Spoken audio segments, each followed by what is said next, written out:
नमस्कार, मैं अमित त्रिवेदी ज्योतिषाचार्य। कोरोना की पीड़ा हम भूले भी नहीं है कि एक और वायरस की एंट्री हो गई है और इस वायरस का नाम है एचएमपीवी वायरस। इस वायरस ने दबे पांव भारत में भी एंट्री कर ली है। कुछ इक्के दुक्के केस सुनने में आए हैं। तो यह वायरस हमें कितनी पीड़ा देगा? कोरोना तो मानवभक्षी बन गया था। यह यह वायरस मानवभक्षी बनेगा? ग्रहों के अनुसंधान में हम जानने का प्रयत्न करेंगे। मैं आपको जानकारी दूंगा कि ग्रहों की गति क्या कहती है, हमें क्या सावधानी रखनी होगी। क्या कोरोना की तरह यह वायरस की पीड़ा भी लंबी चलेगी या यह वायरस निरस्त हो जाएगा? क्या हम मिथ्या डर रहे हैं? इन सभी के अनुसंधान में मैं आपको टाइमलाइन के हिसाब से ग्रहों की गति की जानकारी दूंगा और आप स्वयं तय कर सकेंगे कि यह वायरस कितना गंभीर है, हमें कहां कहां सावधानी रखनी है। और वीडियो के अंत में मैं शास्त्रोक्त उपाय भी आपको दूंगा जिससे आपकी सुरक्षा प्रबल बनेगी और सुख का जीवन आप जी सकेंगे। मैं मूल विषय को आगे बढ़ाऊं इस पूर्व आपसे अनुरोध करूंगा, अभी तक आपने यह चैनल सब्सक्राइब नहीं की है तो आज कर लीजिए। और जी हाँ, यह वीडियो शेयर अवश्य कीजिए। अपने मित्र को, अपने परिवारजनों को इस वीडियो के अनुसंधान में जानकारी अवश्य दीजिए। मैं यहाँ कोई मिथ्या व्यूअरशिप बटोरने के लिए नहीं आया हूँ, किंतु जब मुश्किल घड़ी आती है, जब कोई कठिन समय आने वाला होता है, तो ग्रहों की गति से समाज सेवा यह भी आवश्यक हो जाती है। तो यह जानकारी मैं आपको दे रहा हूं। सबसे पहले किसी भी विकट परिस्थिति जब आती है, कोई दुष्कर समाचार हमें प्राप्त होता है, कोई अशुभ समाचार प्राप्त होता है, तो हम चार ग्रहों का मूल्यांकन सबसे पहले करते हैं, हम ज्योतिषाचार्य। सबसे पहले शनि, राहु, केतु और मंगल, इन चार ग्रह का मूल्यांकन हम इसलिए प्रथम करते हैं क्योंकि इसकी गणना पाप ग्रह में होती है। यह जलद ग्रह है और यह जो है पीड़ा देने में सक्षम ग्रह है। तो इन चार ग्रहों की मैंने यह मूल्यांकन किया है। सबसे पहले ग्रहों की चाल आप देखिए टाइमलाइन के हिसाब से। यह जो 2025 का वर्ष है, यह मंगल का वर्ष है। इसके अनुसंधान में मैंने एक वीडियो भी अपलोड किया है। आपने भी बहुत सुना होगा कि 2025 मंगल का वर्ष है, क्या क्या सावधानी रखनी होगी।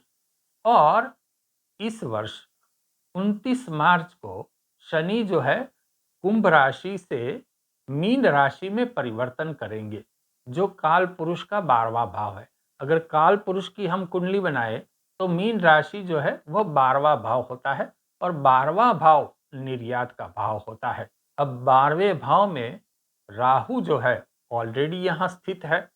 तो क्या परिस्थिति होगी कि राहु और शनि यहाँ दोनों एक साथ रहेंगे और राहु जो है तारीख 17 मई को राशि परिवर्तन करके कुंभ में आएंगे। और यह जो 51 दिन है, कौन से 29 मार्च से 17 मई तक का जो 51 दिन का समय है, उस 51 दिन में शनि और राहु साथ में रहेंगे और केतु महाराज जो है वह 7वीं दृष्टि से शनि और राहु के दोनों के संबंध में रहेंगे। तो दोनों तीनों ग्रह एक दूसरे से 7वीं दृष्टि से संबंध में रहेंगे। तो एक प्रकार से ये तीन पाप ग्रह जो है बिल्कुल मजबूती के साथ एक दूसरे से संबंध बनाए रखेंगे। और बाकी रह गई कसर जो है मंगल ग्रह पूरी कर देंगे। वह भी तारीख 3 अप्रैल से 13 सितंबर तक मंगल अपनी 7वीं और 8वीं दृष्टि से इन तीनों पाप ग्रह के साथ एक या दूसरे प्रकार से संबंध में रहेंगे। तो बात ये हो गई कि ये चार पाप ग्रह है वो एक प्रकार से एक दूसरे के साथ संबंध में आ गए। अब चारों पाप ग्रह, चार असुर जब मिल जाते हैं तो कैसा उत्पात मचाते हैं ये भी हम भली भांति समझते हैं। असुर तो मैं यहाँ राहु और केतु को कहता हूँ। शनि और मंगल जो है वह पाप ग्रह है। शनिदेव वैसे न्यायप्रिय है, किंतु जब शनि और राहु और केतु मंगल ये मिलते हैं तो स्वभावगत वो उत्पात मचाते हैं। यहाँ जो है और एक टाइमलाइन बनती है कि हर्षल भी मेष राशि में अभी स्थित है और हर्षल यहाँ 29 मार्च तक रहेंगे। ये हर्षल भी सामूहिक संहार में यहाँ बहुत महत्वपूर्ण भूमिका यहाँ ये रखता है, उनका ये स्वभाव है। मंगल ग्रह जो है वह तारीख 7 जून से सिंह राशि में रहेंगे। हालांकि सिंह राशि मंगल की मित्र राशि है, किंतु अग्नि तत्व की राशि है और मंगल भी जलद ग्रह है। तो मंगल महाराज अग्नि तत्व की राशि में रहेंगे, तो यहाँ भी क्रमशः 7वीं और 8वीं दृष्टि से वो शनि और राहु के संबंध में बहुत रहेंगे। और मंगल एक समय ऐसा आएगा कि मंगल केतु के साथ युति में आएंगे, और मंगल जब केतु के साथ सीधी युति में मतलब एक साथ आएंगे, मंगल अधिक बलवान हो जाएंगे। और मंगल बिल्कुल 8वीं दृष्टि से शनि और राहु के साथ अपने संबंध बनाए रखेगा। यह जो समय है, यह समय बड़ा दुष्कर है। कुल मिलाकर 13 सितंबर तक का समय पृथ्वी लोक के मनुष्य के लिए बड़ा दुष्कर समय है। इसमें यहाँ डरने की कोई बात नहीं है, सावधानी रखने की बात है। और आप सावधान रहे, सुरक्षित रहे, इसी उद्देश्य के साथ मैंने यह वीडियो बनाया है। यहाँ जो मैं कह रहा हूँ कि सावधानी हटी तो दुर्घटना घटी। अगर आप बेध्यान रहेंगे, इस बात को हल्के में लेंगे, तो अवश्य दुष्कर परिस्थिति का सामना आपको करना पड़ेगा। एक बात और जान लीजिए, विश्व में कैसी परिस्थिति रहेगी और भारत पे कैसी परिस्थिति रहेगी। भारत से तो विश्व में परिस्थिति थोड़ी बदतर ही रहेगी। भारत में परिस्थिति विश्व से तो अच्छी रहेगी, और विश्व से हम ऐसे बुरे-बुरे समाचार सुनते रहेंगे, डरावने समाचार सुनते रहेंगे। इसकी वजह से भारत में तनाव बढ़ जाएगा। परिस्थिति यह बनने वाली है। विश्व से ऐसे-ऐसे समाचार आएँगे कि हम सहम के बैठ जाएँगे कि भई ये तो पूरा ग्लोबलाइज़ेशन का युग है। अब विदेशों में ऐसा हो रहा है तो भारत भी अछूता नहीं रहेगा। परिस्थिति ये बनेगी कि भारत की मूल परिस्थिति जितनी दुष्कर है, उससे बाहरी तनाव से दुष्कर परिस्थिति यहाँ अपने आप पैदा हो जाएगी।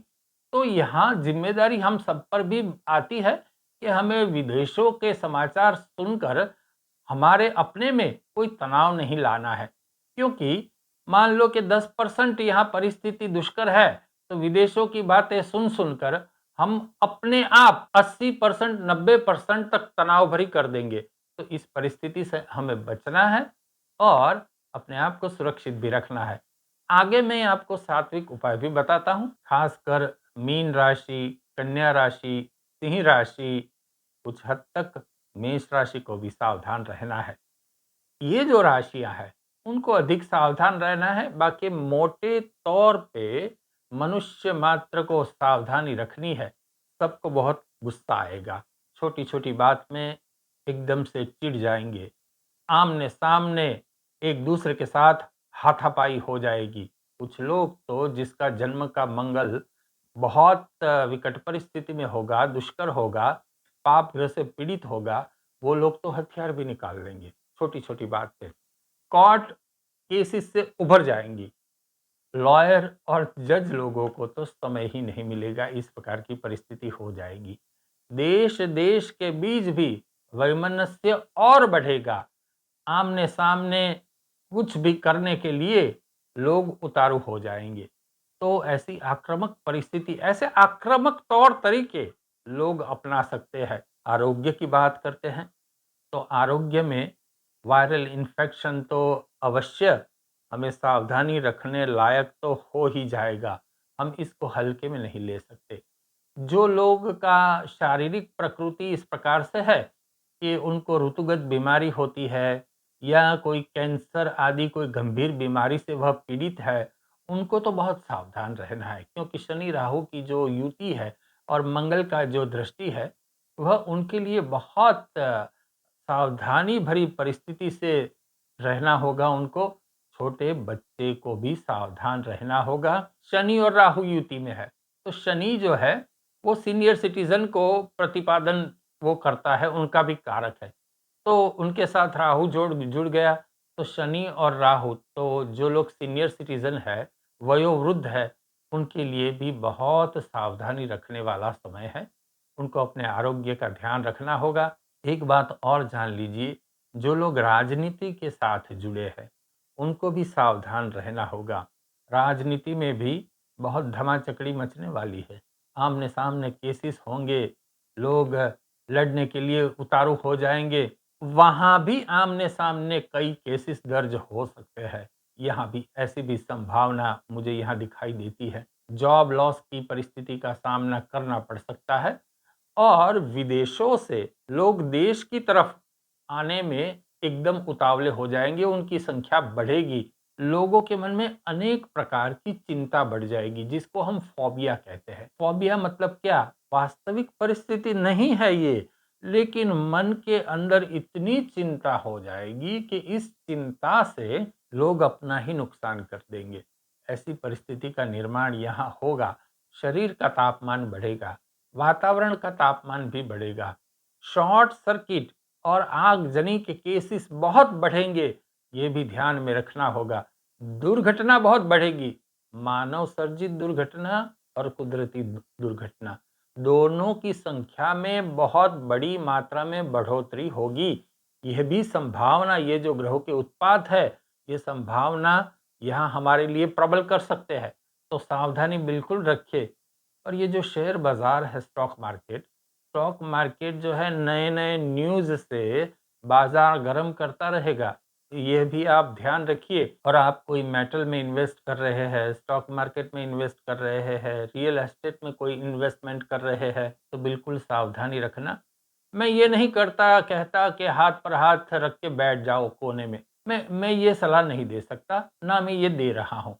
मैं ये कह रहा हूँ, जो भी करना सोच विचार से करना, एक्सपर्ट की सलाह लेना और दूर की देखने की वृत्ति अपनाना, यह जो शक्ति है अपने आप में आप डेवलप करना, मिथ्या साहस मत करना, क्योंकि ऐसी परिस्थिति का निर्माण हो जाएगा कि मन के अंदर साहस वृत्ति बढ़ जाएगी और यह जो साहस वृत्ति है, वही आपके लिए दुखदायक पुरवार होगी, तो आपको सावधान रहना है। इन्फेक्शन का उपद्रव तो यहाँ स्पष्ट है, वो तो बढ़ ही सकता है, सबको सावधान रहना है। जो विशेषज्ञ गाइडलाइन देते हैं, इसका हमें पालन तो करना ही होगा। ज़्यादातर जब ये शनि, राहु, केतु, मंगल का उपद्रव होता है, तो क्या होता है कि भई विशेषज्ञ की जानकारी मिलती है। हम जैसे एस्ट्रोलॉजर भी सावधान करते हैं, किंतु जो मानव समुदाय है, वह इस प्रकार की मनोभावना में आ जाता है कि अरे भई बहुत देखे आप जैसे। अरे भई ऐसे ही हम बैठ जाएँगे, तो हम काम-काज कब करेंगे? अब दुनिया में तो ये चलता ही रहेगा। ऐसे मिथ्या साहस जो न करने की बात है, वही लोग करेंगे और फिर दुखद परिस्थिति का सामना अपने आप के लिए ये करेंगे। तो इसके अनुसंधान में आप सावधान रहे, इसका शास्त्रोक्त उपाय क्या होगा? हम तो शास्त्र के साथ जुड़े हैं, तो शास्त्र उपाय आपको देंगे। शिव जी और दुर्गा माता की पूजा उपासना कीजिए। शिव जी और दुर्गा माता की उपासना, यह जो उपद्रव है 4 क्रूर ग्रहों का, ये उपद्रव को नेस्त नाबूद करने के लिए शिव जी और दुर्गा माता बहुत सक्षम है। तो उनकी उपासना कीजिए, आप बिल्कुल सुरक्षित रहेंगे। साथ ही कई लोग ऐसा है कि उनके विचार में ऐसा आ जाएगा कि मुझ पर भूत-प्रेत का साया है। रात को मुझे कुछ सपने आते हैं, कोई आकृति दिखाई देती है, इस प्रकार की मनोभाव उनमें वो जाग जाएगा।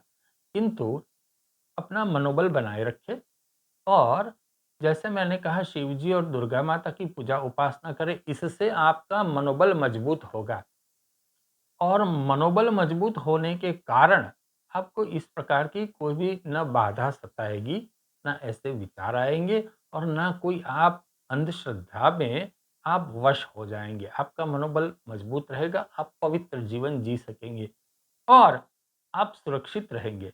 यहाँ मैं यह नहीं कहता कि लोग जो है वो पैसे-पैसे के लिए मोहताज हो जाएँगे, बहुत बड़ी जान-हानि होगी, इस प्रकार की बातें को तो मैं दूर ही रख देता हूँ। ऐसी बातों को मैं यहाँ कोई वेलकम नहीं कर रहा।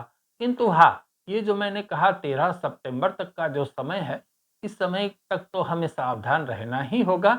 पूजा उपासना कीजिए और जी हाँ, अपने आप को सुरक्षित रखिए। इस चैनल को सब्सक्राइब अवश्य कीजिए और इसी प्रकार की ग्रह आधारित जानकारी मैं आपको देता रहूँगा और आपके जीवन को समृद्ध बनाने का प्रयत्न मैं हमेशा करता रहूँगा। नमस्कार।